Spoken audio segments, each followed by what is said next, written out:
Hi guys and gals, Froggy here. We are at the stadium, which has had a bunch of different names over the years. There's the stadium. And this is a national event, a challenge. And these are my buddies. They're in the event and they are gonna run next. So we'll walk around, look at some cars, and we'll watch them race. Here's a nice Mustang. F-stock.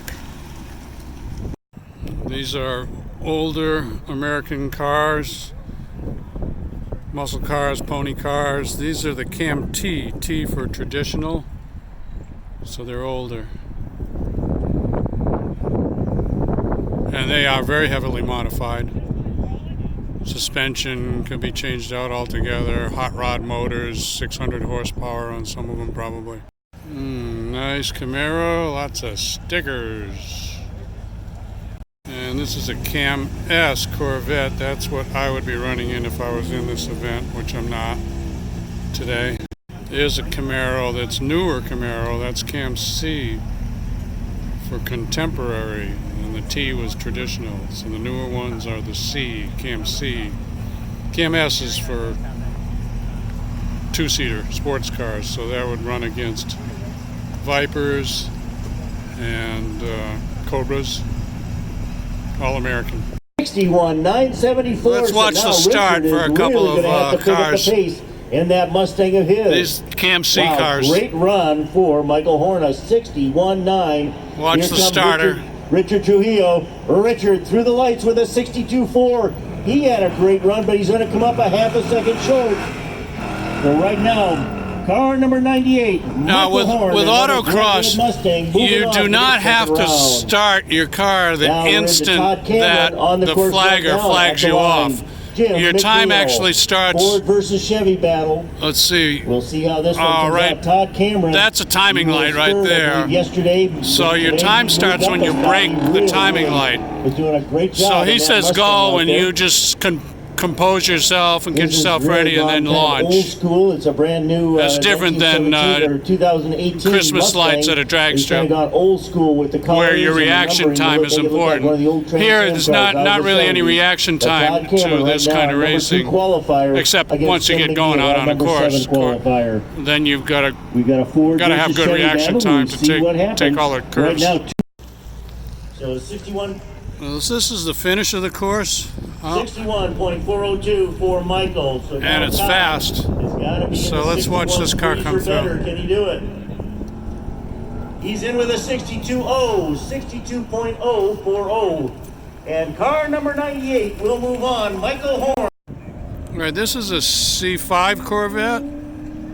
So let's take a picture of him coming through the finish. And David Rock. I have one of those. I have a 2004. That's a different driver in that same Corvette. So this car just hit 2 cones in the slalom. Each cone adds 2 seconds to the time, which is bad. You do not want to add to your time. So she's out of it as far as having a good time on this run.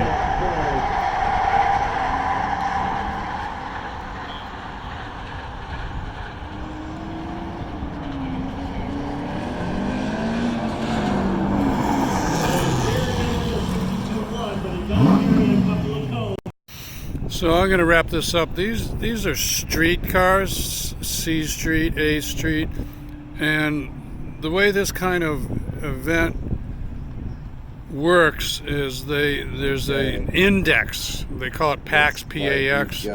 So the times are adjusted for the potential times that are based on national averages for the cars, so that they can run against each other and so that a winner can be determined. Some people don't like that paxing, indexing, but I don't know, myself, I'm not a great fan of it, but that's how they do it. Now, this is a national car. It was originally a Austin Healey Sprite, and that is a national fast E-mod car. show you a little picture of the cockpit. And the Kiesel family drives this car. I would love to drive it someday, but probably never going to happen. Anyway,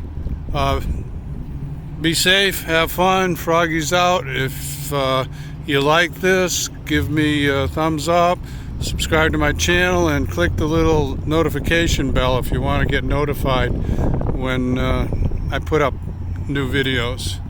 Anyway, here's my little toy for autocrossing. No numbers on it because I'm not running it this weekend, but it runs pretty good. It's fun to drive. See you later. Froggy out. Bye-bye.